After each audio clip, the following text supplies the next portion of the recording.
Det er jul. Vågn op.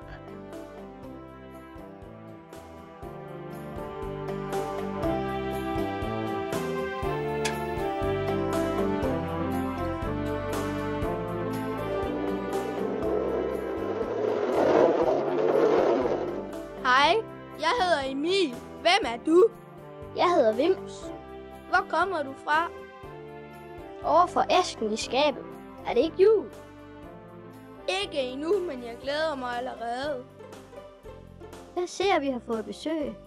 Kom indenfor. Hvad er du for en røver? Jeg er ikke en røver, jeg er en nisse. Han spørger, om det er jul. Nej, vi har efterårsferie. Det er oktober. Vi venter fødselsdagsgæster i dag. Vi skal have chokoladekage, rød sodavand. Og pomfritter og frikadeller. Så det er slet ikke juletid. Nej, du er kommet på afveje. Den vej kender jeg ikke. Næh, der er da et stykke vej til jul. Hvordan finder jeg så hjem? Du må låne mit skateboard. Jeg håber, du når hjem til jul.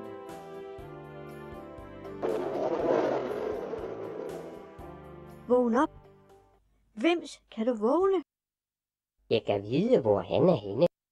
Ja, det må du nok sige.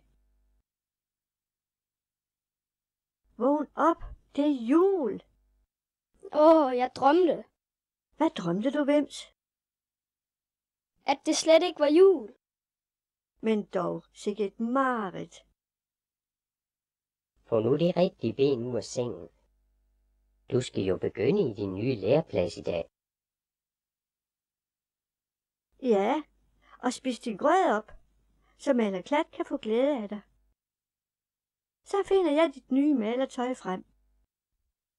Se mig.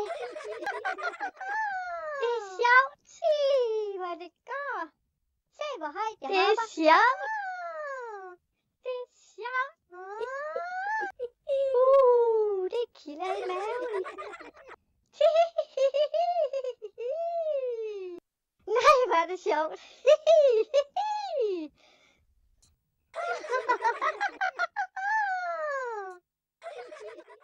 Au, au, au, au, au, au. Slog du dig, Aske? Ja, Tusindfryd, min arm. Hvordan skærer den, min dreng? Min arm, jeg tror, den er brækket. Lad os få ham op at stå. Freja, tag lige Askes træsko. Hvad gør vi? Hvis armen er brækket, må den i gips. Min far har gips. Så må vi ud og finde Malerklat. Jeg tror, min far er på værkstedet.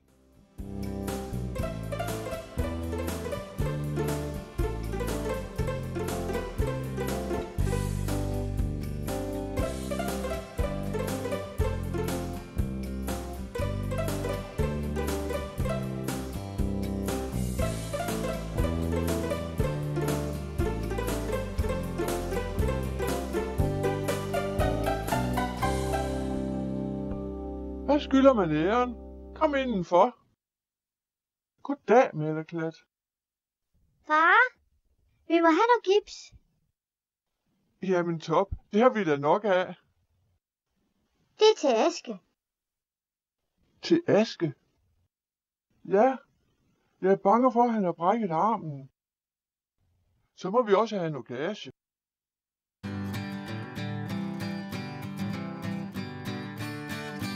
Kan I rive det i strimler?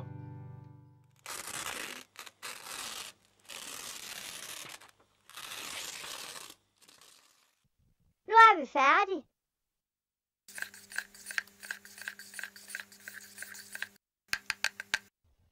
Aske, kom og sæt dig her.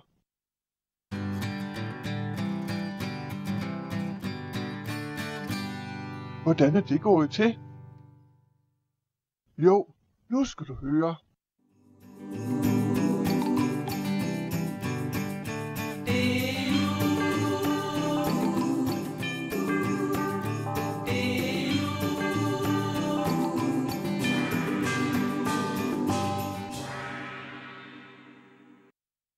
Ja, sådan kan det gå, når man leger godt. Det føles godt. Nu gør det ikke ondt mere. Så tror jeg, vi skal gå hjem til skovhuset nu. Ja, kom alle sammen. Mor koger klejner. Det er rigtig dragevejr i dag.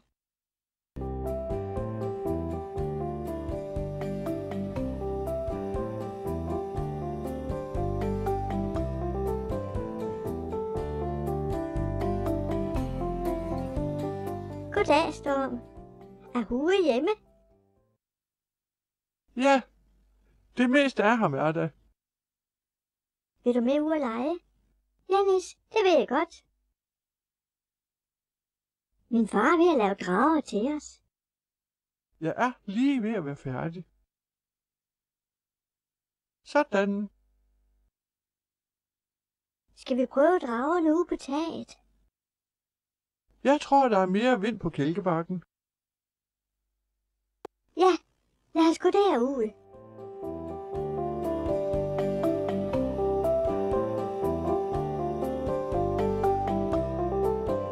Hej, drenge. Det dufter dejligt, Bærnø. Ja, jeg bager mandelkager.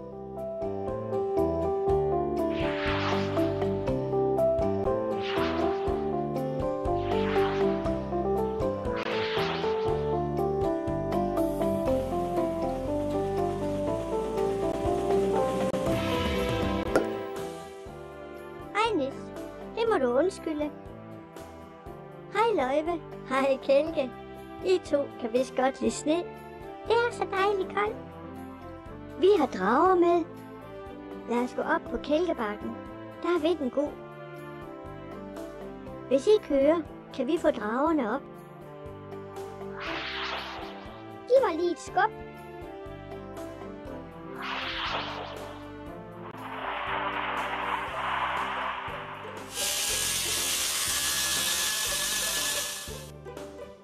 Hov, hvad skal du her? Jeg vil bare lige spørge, om du vil sætte en bremseklods på min kælk. Ja, det kan da vist blive nødvendigt.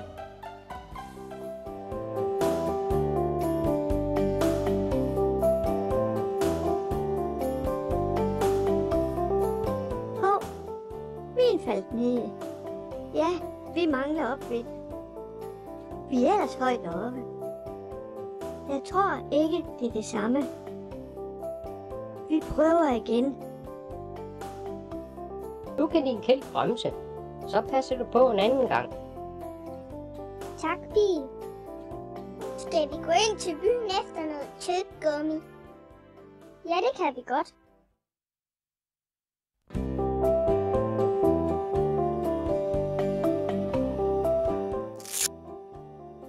Tiden går. Jeg må have juleposten sendt afsted.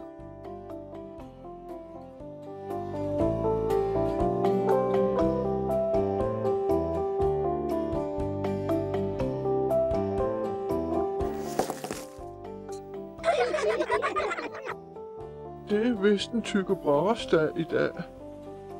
Skal vi så have gaver, Bane? Nej, det er nærmest modsat. Det er en ulykkesdag. Hvor alting går i kage? Ja, noget i den retning.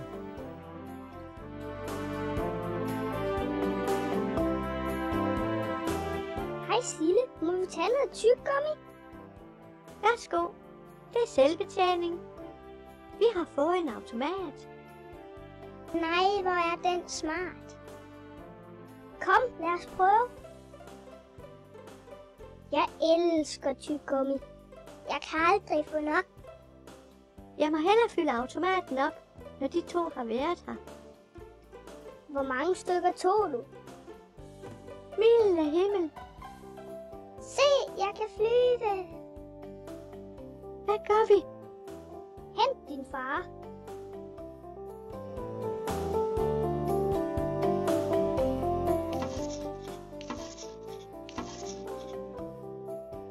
Hvor er min far? Ude på stilladset.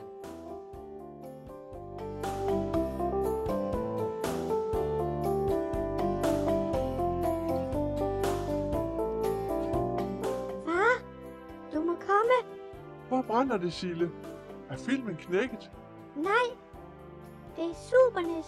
Han flyver. Nå, så har han endelig lært det. Det er alvor, far. Han er på vej over fjorden.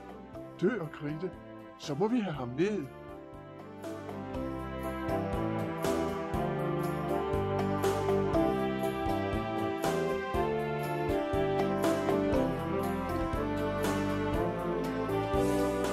Tag fat i stigen.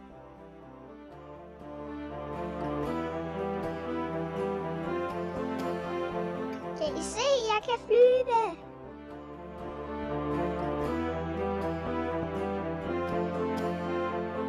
Hvor mon han ender? Han driver over mod fyret. Jeg løber derud.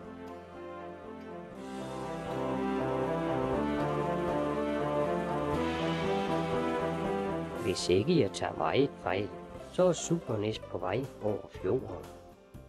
Det var da dejligt. Så sætter jeg vaffeljernen på ilden. Ja, men det er i luften. I luften? Hvad er det for noget sludder? Se selv.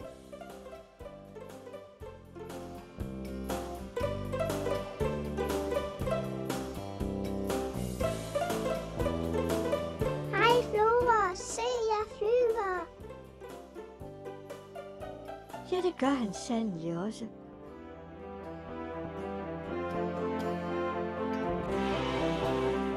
Vi må have ham ned, inden han flyver til havs. Jeg tager høtyven.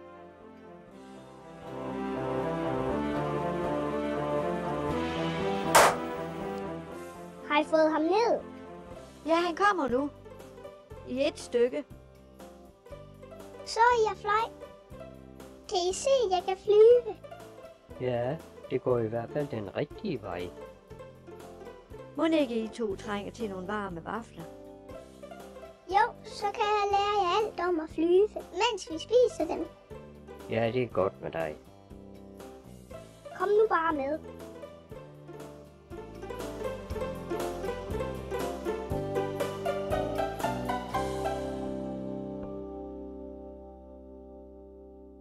Fik I fat i ham? Ja, det må være en nyhed til din avis. Jeg har en, der er endnu bedre. Må jeg høre? Der kommer et fragtskib til Nisseby med sydfrugter, bananer, appelsiner og citroner. Nye tider er på vej. Vi har snart alting. Ja, det går godt for Nisseby. Hvordan går det med Vims? Han klarer den fint. Han skal nok blive en god maler. Min drage flyver ikke ret godt. Og min kan slet ikke. Der er sikkert ikke vind nok. Sikkert ikke vind nok. Skal vi ikke gå hjem? Jo, kom.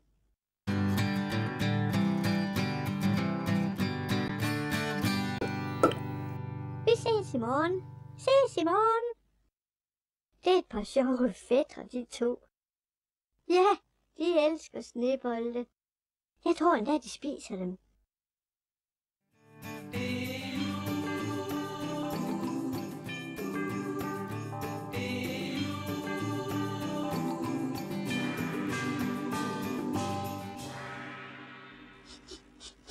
Hvad er det, der lugter af? Det er bærnøse mandelkager.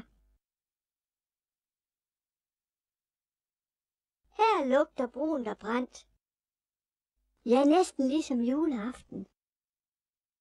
Åh nej, alle mine mandelkager.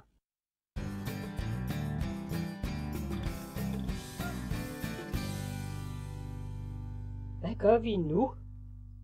Du må bage nogle nye. Jeg har mange bestillinger på mandelkager. Jeg har ikke flere mandler, før fragtbåden kommer. Vi må finde på noget. Må vi smage? Ja, værsgo, spis endelig. Brune kager, det har jeg aldrig smagt. De smager ligesom juleaften. Hvordan får vi dem afsat? Det er nemt nok. Reklame skal der til, siger min far. Du siger noget. Jeg laver et skilt med det samme. Det er vel nok en god idé, Nis. Kom og få fyldt lommerne inden I går.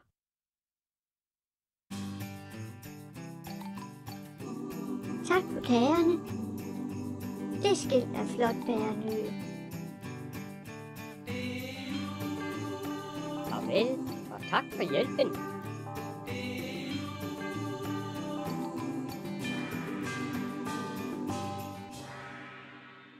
Var det en god dragetur? Nej, vi kunne ikke få dragerne op.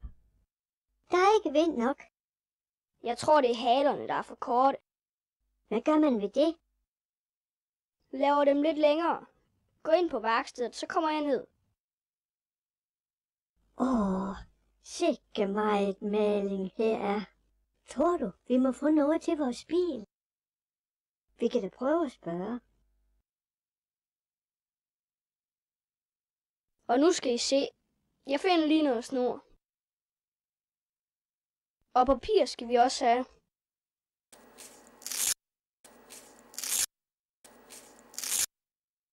Hej, hvad laver I? Jeg prøver at forlænge halerne på deres drager. Top. Tror du, vi må få noget maling af din far? Det er til den bil, vi er ved at lave. Ja, det er jeg sikker på, I må. Så er dragerne klar. Lad os gå udenfor. I kan bare kravle op ad stilladset. Top siger, vi godt må få noget maling til vores bil. Det blander jeg, mens I prøver dragerne af. Tror du godt, du kan? Far siger, det ikke er for børn. Jeg er ikke et barn. Jeg er lærer som maler. Jo, men... Hvordan gør din far? Han bruger tryllebogen. Og så siger han en remse. Ja, men så er det jo bare det, vi gør. Man skal gøre det i den rigtige rækkefølge, ellers går det galt. Gå ud og se, om de har fået dragerne op. Nu går det godt. Ja, nu kan de flyve.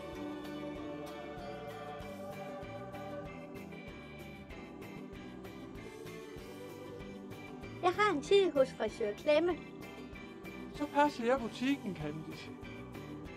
Jeg er snart tilbage. Giv dig bare god tid. Så går jeg hylderne igennem og ser, hvad vi mangler. Sikke nogle flotte drager, I har. Dem har Storm lavet, men hvem har fået dem til at flyve?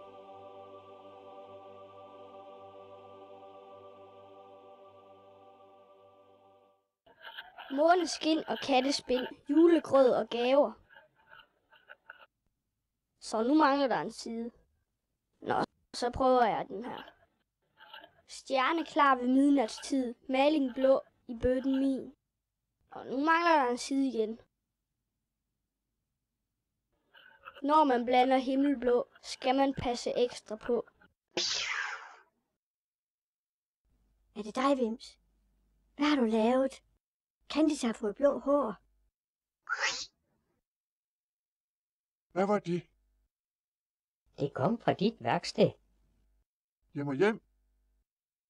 Jeg går med. Hvad med avisen? Jeg stopper maskinen. Vent et øjeblik. Det har jeg aldrig set før. Er der noget galt? Kom og se. Forskellige hoveder på alle aviserne. Gør det så meget? Der står jo alligevel altid det samme i dem.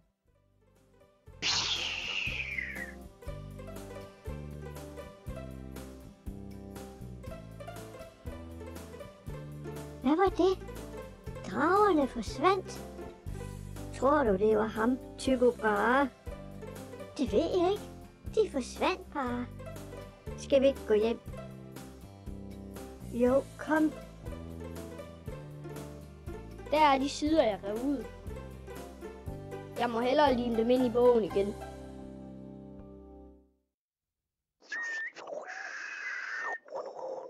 Sidder I fast i pakisen? Ja, det var magesvær. Og pludselig blev det storm. Vi kommer ud til jer. Slut. Så, Nu er dit hår blond igen. Ja, nu kan jeg da kende mig selv. Hvad må der skete? Det er ikke godt at vide. Alting går så sært i dag. Er det dig, der laver fyrværkeri, Vims? Jeg så et lysglimt. Ja, det er det vist. Jeg stod og manglede noget papir. Jeg har limet siderne ind igen. Det var klogt gjort, Vims. Den slags er ikke til at spøge med.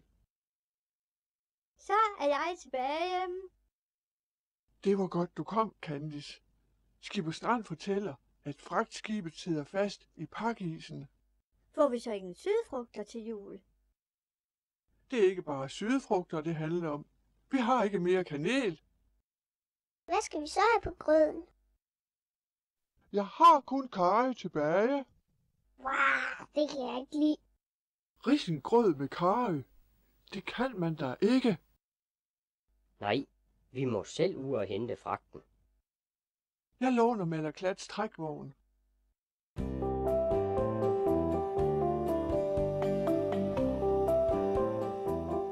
Der har vi dem. God gamle Skipper Strand. Halløj, folkens. Alt vel ombord. Ej, Skipper. Alt vel. Hvad skuer mit øje? En rigtig pirat. Du har vel ikke tænkt dig at røve lasten?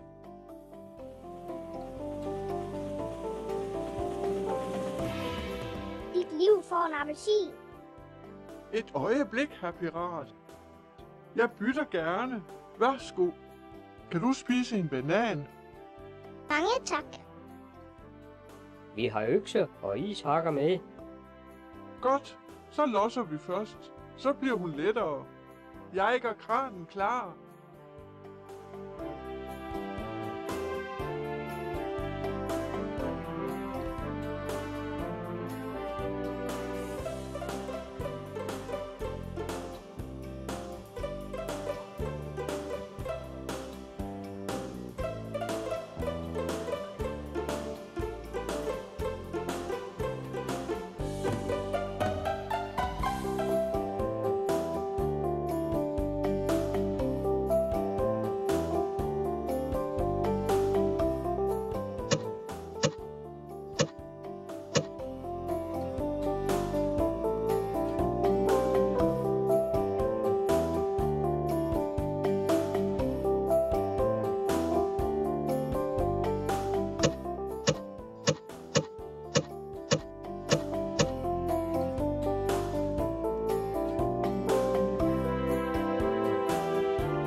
I skal have juleposten med retur. Så er den klar.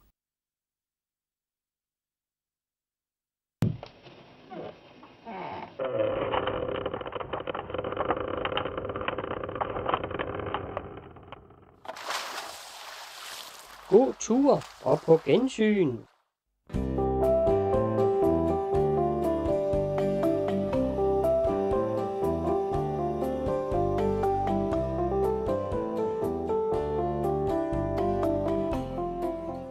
Har I mandler med til mig? Ja, en hel sæk. Hvad med citroner? De er her også.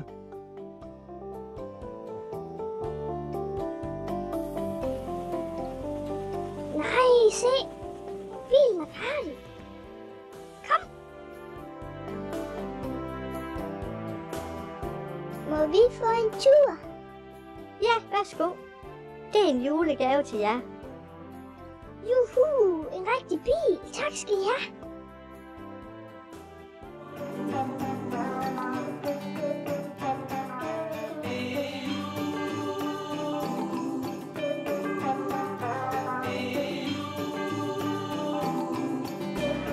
Vanilje har kogt risengrød til os alle sammen.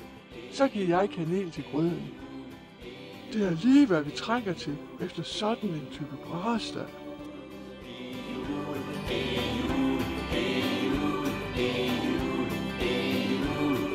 Du, Nis? Ja, Hue. Tror du ham, Tycho Brahe, spiser risengrød? Ja, med karry.